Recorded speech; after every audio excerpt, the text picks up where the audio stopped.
asalaamaaleykum mbokk yi déglu dal leen ak jàmm jafe-jafe yi nga xam ne am nañu ko ci wàllu koom kañ la fas yéene jeex bu ñu sukkandikoo ci colikaay bii di Sud Quotidien joriñ gu njëkk gi di Ousmane Sonko dafa fas yéene fësal ab plan bu bees tàq plan de redressement maanaam daal plan boo xam ne war nañ cee mën a jaar ngir fexe ba suqali koom-koomu réewum Sénégal wante ci biir colikaay bii di Sud Quotidien Mohamed Dia nekk expert financier nekk tamit consultant bancaire fa li nga xam ne moom mooy ci États-Unis moom daal di ne gis ne amul benn plan goo xam ne nag war nañ ko fee mën a tegal ngir rek fexe ba lépp luy jafe-jafe ci wàllu koom ci saasi ñu daal di ci indi ay saafara moom moomu di Mohamed Dia moom moo nekkoon ganub émission bii di objection fii ci biir rajo Sud FM julikaay bii di Sud Quotidien du ñu jottali ay kàddoom ndaxte moom daal di ne xamle ne ci plan yi nga xam ne nag tey jii dañ cee yaakaar ngir suqali réewum Sénégal du ci benn boo xam ne nag ci ni mu gën a gaawee dina tax ba li ni mel war a mën a nekk moom mu daal di gis ne groupe kii nga xam ne moom mooy Diomaye ak Sonko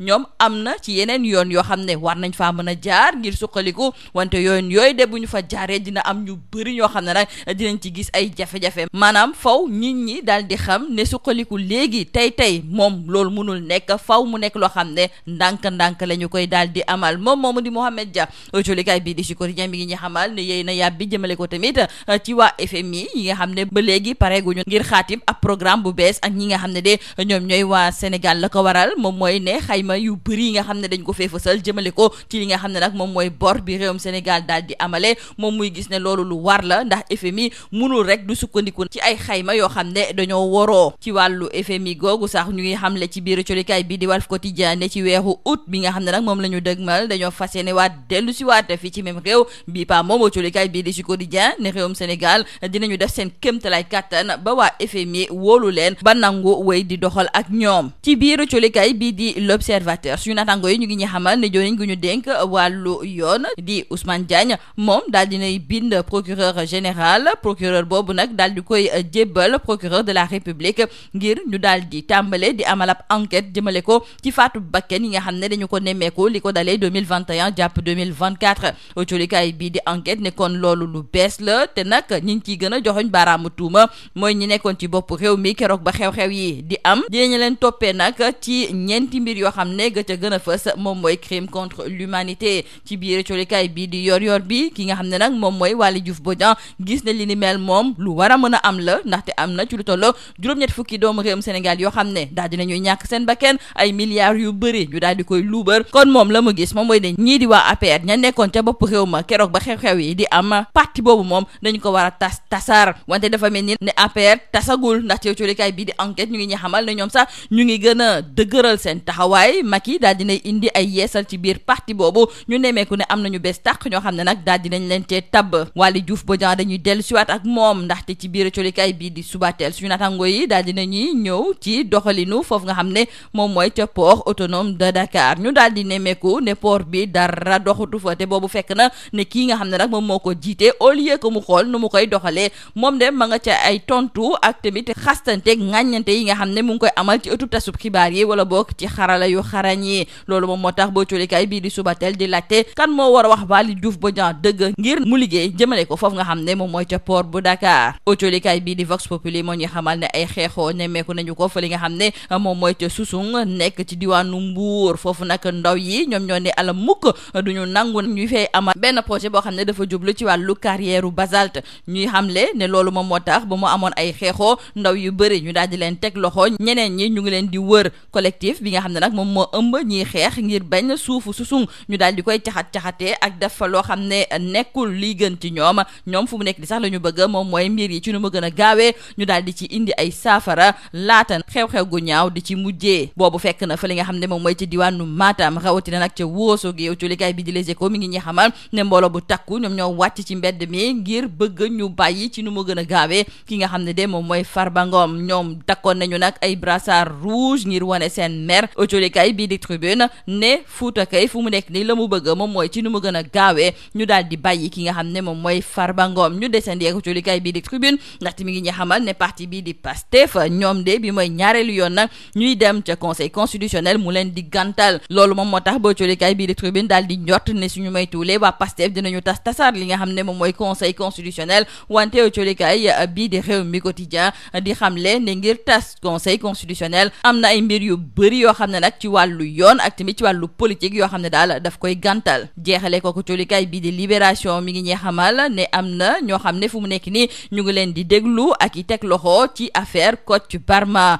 kii nga xam ne moom mooy Mame Boye Diao ñu ngi ko doon a déglu wante bu njëkk nañ ko bàyyi mu daal di ñibbi moom lañ ko doon dégloo moom mooy ne kenn koo xam ne dañuy wax ne dafa jege ki nga xam ne moom mooy Kocc muy El Hadj Assane Demba moom daf koo xam wante El Hadj Assane Demba boobu colikaay bi di Libération mi ngi ñu xamal ne caabi féete na ko gannaaw ñu ngi koy toppee association de malfaiteurs, pédophilie, extorsion de fonds, collecte illicite de données. moom dafa dellu si waat sax fii ci biir Sénégal ginnaaw ba mu nekkee woon ca bitim réew te dañoo nemmeeku ne moom bokk na ci ñi nga xam ne daal ñoom ñooy faral di yónnee ay vidéo ci site bi nga xam ne moom mooy Babi Porno. lii moo nekkoon mbokk yi li gën a fës si biir autorité ñu leen di ñaanal njeex te lu bës ak jom. Mesdames et messieurs, bonjour. À quand la fin des difficultés économiques que vit actuellement le Sénégal? En tout cas, nous disent nos confrères du journal Sud Quotidien, le Premier ministre Ousmane Sonko a annoncé un plan de redressement de l'économie nationale. Cependant, retenons avec l'expert financier Mohamed Dia, par ailleurs consultant bancaire basé aux États-Unis, que ce lancement ne marquera pas nécessairement la fin des difficultés économiques actuelles. Mohamed Dia, qui était l'invité de l'émission Objection sur la radio au Sud FM, persiste et signe. Ce plan de redressement ne marquera pas la fin sur le champ des difficultés économiques que traversent les Sénégalais depuis l'avènement du régime de Pastef en mars 2024. Selon l'expert financier, il n'existe aucun plan de redressement capable de résoudre tous les problèmes à court terme et il prévient que dans l'immédiat, le régime actuel ne pourra pas accomplir de grandes choses car toute action entreprise risque d'avoir un impact négatif sur les ménages. Poursuivant son explication, il déclare que quand on parle de plan de redressement, cela signifie que quelque chose ne va pas et l'état actuel de l'économie montre clairement que les choses vont mal et pour redresser, il faudra faire des choix difficiles, très difficiles et un plan de redressement implique d'abord de se serrer la ceinture pour espérer des lendemains meilleurs. À titre d'exemple, il cite l'explosion des effectifs de la fonction publique vers la fin du régime de Macky Sall en déclarant que le choix rationnel serait de réduire ses effectifs, mais c'est impensable actuellement. Mohamed Dia, nous disent nos confrères du journal Sud Quotidien, s'est aussi prononcé sur le retard de la mission de validation d'un nouveau programme par le FMI. Et dans Sud Quotidien, il a tenu à dissiper les malentendus en affirmant que ce retard n'était pas lié à une remise en cause des données révélées par le Premier ministre, mais plutôt à une contradiction entre les chiffres avancés par l'ancien régime et ceux communiqués par les nouvelles autorités. En tout cas, retenons avec nos confrères du journal Walf Quotidien que la mission du FMI est attendue en août à Dakar et, selon nos confrères, le Sénégal sera acquitté au double. Dans le journal L'Observateur, nos confrères nous révèlent que le ministre de la Justice, Ousmane Diagne, a formellement saisi le procureur général par courrier, lequel a été transmis selon la voie hiérarchique jusqu'au procureur de la République près le tribunal de grande instance de Dakar, chargé de diligenter une enquête sur les morts de 2021 à 2024. La justice entre en scène. La justice entre en scène, titre nos confrères du journal L'Observateur. Et selon nos confrères, l'enquête vise 4 infractions majeures, dont les crimes contre l'humanité, afin de remonter jusqu'aux plus hautes autorités de l'État en fonction à l'époque des faits. Et dans le journal Yoor-Yoor bi, c'est Waly Diouf Bodian, responsable politique au niveau du parti PASTEF, qui déclare qu'avec plus de 80 Sénégalais tués, des milliards détournés, l'APR n'a plus sa place sur la scène politique. Justement, concernant l'APR, c'est le temps du renouveau, nous disent nos confrères du journal Enquête, avec beaucoup de changements notés concernant le parti PASTEF. Dans le journal Tribune, nos confrères nous font savoir que ce parti vient de subir un deuxième revers auprès du Conseil constitutionnel. C'est pourquoi nos confrères se demandent si le parti PASTEF n'est pas sur le point de dissoudre le Conseil constitutionnel. Cependant, retenons avec nos confrères du journal Rewmi Quotidien que par rapport à la dissolution du Conseil constitutionnel, il y a des obstacles juridiques et politiques. De violents affrontements ont été notés à Sousoung entre jeunes et gendarmes. Ce sont nos confrères du journal Vox Populi qui nous le font savoir et à l'origine de cette vive tension, le projet d'installation d'une carrière de basalte. Plusieurs jeunes du dit village en état de siège interpellés, d'autres jeunes sont activement recherchés, nous disent nos confrères, et le collectif pour la défense des terres de Sousoung appelle à un règlement définitif et pacifique du conflit en cours afin d'éviter l'irréparable. vulnérables. À Matam, nous disent nos confrères du journal Les Échos, une méga marche s'est tenue à Ourossogui et selon nos confrères, c'est une marée humaine qui exige la libération de Farba Ngom. Brassard rouge en signe de résistance, les populations grondent de colère. Nos confrères du journal Tribune d'ajouter que le Fouta exige la libération sans condition de Farba Ngom. Le Fouta en cœur, ajoutent nos confrères du quotidien L'As. Dans le journal Subatel, nos confrères se sont penchés aujourd'hui sur la situation actuelle au port autonome de Dakar. Le port en panne,